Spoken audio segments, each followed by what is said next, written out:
안녕하십니까. 저희는 8fit 팀의 왕로 송진선입니다.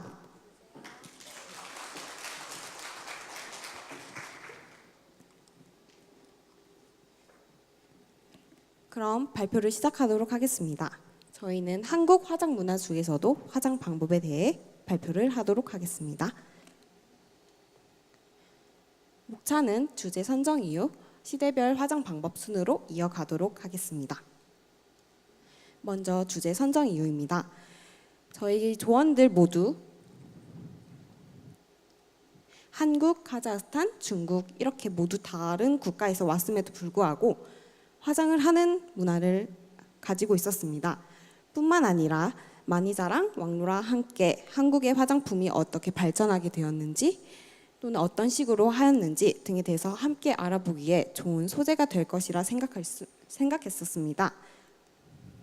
다음은 시대별 화장 방법에 대해서 알아보도록 하겠습니다. 언니, 저는 한국의 고대 시대의 화장법이 궁금해요. 그럼 저희 고대 시대 화장 방법에 대한 신문을 한번 볼까요? 네. 아 예쁘다. 예쁘다 예쁘다. 어떡하지?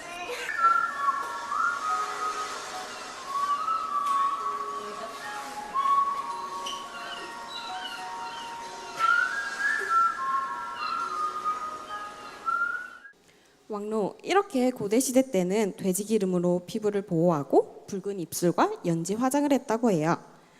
뿐만 아니라 고대 단군 신화에는 화장에 대한 숨겨진 의미가 있었는데요. 바로 동굴에서 지낸다는 것은 하얀 피부를 가지고 싶은 욕구를 표현한 것이고, 마늘과 쑥은 미백과 피부 미용에 효과를 가지고 있기 때문에 먹은 것이라고 합니다. 또한 곰과 호랑이가 함께 이러한 행동을 한 것은 남자와 여자 모두 화장에 대한 관심이 있었다고 해석할 수 있어요. 와, 단군 신화에 이런 이야기가 숨겨져 있어다니 정말 신기해요. 그 다음 시대는요? 그 다음 시대인 삼국시대의 신문 기사를 한번 다시 볼까요? 네. 삼국시대 화장법에 대해서 간단히 소개하는 시간을 가져볼까요? 네, 안녕하세요. 거구려 시대 사람 왕로입니다. 우리는 눈썹 작고 우투하게 볼을 연체하정, 입술을 붉게 하는 화장을 했습니다. 반갑습니다. 백제 사람 마니자입니다.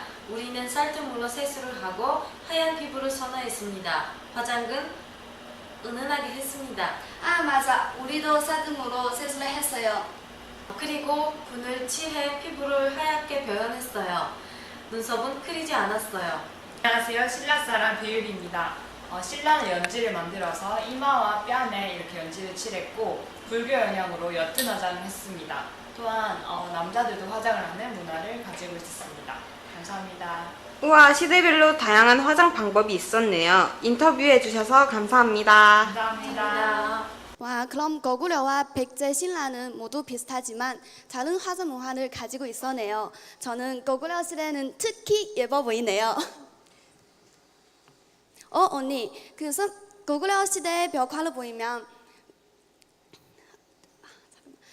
언니, 거구려 시대의 벽화를 보면 이렇게 볼과 입술이 붉은 모습을 보이네요. 정말 붉게 색칠한 모습을 볼 수 있죠? 다음으로는 백제시대 화장 문화입니다. 백제시대는 고구려 시대와 다르게 연지 화장을 하지 않고 옅고 투명하게 화장을 했다고 합니다. 한국에는 현재 백제시대의 화장에 대한 자료가 많이 남아있지 않아서 구체적인 기록이 없어요. 하지만 일본 자료에 의하면 일본이 백제로부터 화장 기술을 전수받아 발전되었다고 합니다. 다음은 신라시대입니다. 신라시대는 여자뿐만 아니라 남성도 화장한 문화가 있었는데요. 바로 화랑이라는 신분입니다. 이 화랑들에게는 아름다운 신체에 아름다운 정신이 깃든다는 영육일치 사상을 기반으로 남성인 화랑들도 여성들 못지않게 화장과 장신구로 아름다운 모습을 추구했다고 합니다. 다음 조선시대입니다. 이 사진으로 보시다시피 은은한 화장을 즐겨한 모습을 볼 수 있습니다. 네, 조선시대의 세대부 여인들이 화장한 모습이 화장 전 모습과 달라 보이면 결멸하는 문화로 인해서 어느 시대보다 부드럽고 스며드는 화장을 하였습니다. 그 다음에는 조선시대의 화장법을 동영상으로 배워보는 시간을 가져볼까요? 네. 야. 오늘은 조선시대 때 유행했던 화장법을 소개하는 시간을 가져볼 거예요. 먼저 피부 화장은 이 녹두가루로 표현을 해볼 거예요.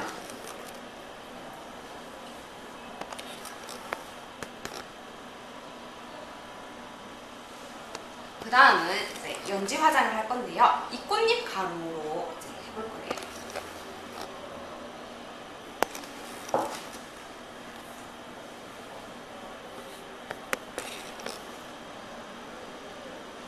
이렇게 연분홍빛 화장이 이성에게 더욱 매력적으로 보여질 수 있다고 합니다. 다음은 이제 입술을 발라볼 겁니다. 입술은 이렇게 한 듯 안 한 듯 연분홍빛으로 많이들 발랐다고 합니다. 이제 다음은 마지막으로 눈썹을 해볼 건데요. 이렇게 가늘고 긴 실 눈썹 같은 눈썹이 유행했다고 합니다.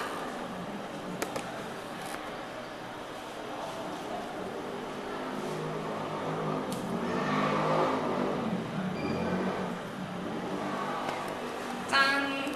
이게 바로 조선시대에 유행했던 메이크업 화장 방법입니다. 여러분들도 잘 따라하실 수 있겠지요? 오늘도 예쁜 화장하세요. 우와, 정말 은은한 화장법을 아주 잘 표현해주고 있죠? 다음은 근대부터 현재까지의 화장 문화에 대해 간략히 소개해드리겠습니다. 1876년 강화도 조약 이후 한국은 화장품의 유입으로 화장 문화가 발전하기 시작하였습니다. 하지만 1945년도에 화장 문화가 일시적으로 퇴보하는 모습을 보였으나 60년대에 들어서는 다시 화장 문화가 발전하기 시작하였습니다. 1970년대에는 화장이 승화되고 여성들은 색조 화장을 시작하였습니다. 1980년대에는 컬러 TV와 매스 미디어의 발달로 인해서 정보가 많이 유입되어 입체감 주는 메이크업이 발달하였습니다. 2000년대에는 화장품 모델로 활동하는 화보를 보면 자연스러운 화장이 대체하는 것을 확인할 수 있습니다. 또한 K-뷰티라 불리는 한국 여성들의 화장법과 화장품을 새로운 한류 상품으로 자리매김 하고 있습니다. 이처럼 현대의 화장은 화장품과 매스미디어의 발달에 의하여 예전과 같은 화장술의 격차가 없어지고 화장으로 짐작할 수 있었던 직업, 연령, 계층 등을 알 수 있었던 의미의 표현이 모호해지면서 현재 화장 문화는 하나의 개성 표현 방식 수단이 된 것으로 볼 수 있습니다. 네, 다음으로 이라크에서 온 벨라 친구의 한국 화장품에 대해 의견 잠시 들어보도록 하겠습니다. 벨라 나라의 화장품을 사용하면서 한국 화장품을 사용해 볼 때 느낀 차이점에 대해서 말씀해 주시겠어요? 한국에 와서 한국 화장품 써봤는데 정말 다 버렸어요. 가져왔던 화장품 다 버렸어요. 그리고 내가 한국 화장품 쓰면서 정말 제일 느꼈던 좋은 점은 요즘은 나온 화장품 피부 관리 도움이 돼요. 미백이나 주름 개선이나 모습 특히 모습이 없는 피부 도움이 잘 돼요. 그래서 내가 지금은 만약에 다른 나라 가면 아니면 우리나라 들어가면 한국 화장품 많이 사고 들어가야 되겠다. 네, 이렇게 한국 화장 문화에 대해서 그 메이크업뿐만 아니라 피부 개선 등 만족하여 사용을 하고 그리고 긍정적 인식도 가지고 있다고 하네요. 다음으로 미래의 화장 방식에 대해서 알아보도록 하겠습니다. 네, 과거와 현재처럼 단순히 도구와 손으로 화장을 했던 방법과 달리 현재 발전된 기술로 인해 미래에 상용화될 새로운 화장 방법이 많이 등장하고 있는데요. 먼저 LED 아이래쉬 화장 방법에 대한 동영상을 보도록 하겠습니다. Alright, they're interactive. You tilt left and right. There's also a dance mode. And then there's a sparkle mode.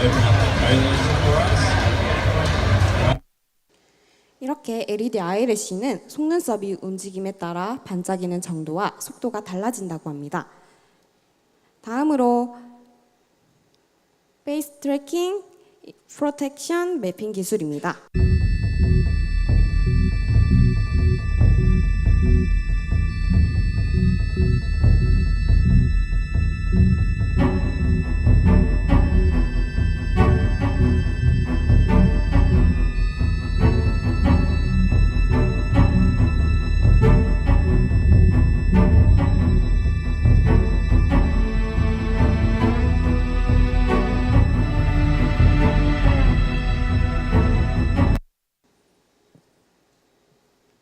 네, 다음으로 기술 발전으로 화장을 미리 체험해 볼 수 있는 디지털 미러가 만들어졌습니다. 앞서 보신 기술들처럼 과학 기술이 발전함에 따라서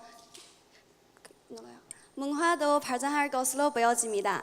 이 영향으로 과거의 화장 문화로부터 현재까지의 역사는 미래 사람들에게 알릴 수 있는 기회가 생기고 미래에는 화장품을 사고 화장하는 데 시간은 단축되고 삶의 질은 높아질 것으로 예상됩니다. 이상 저희 조의 발표를 마치도록 하겠습니다.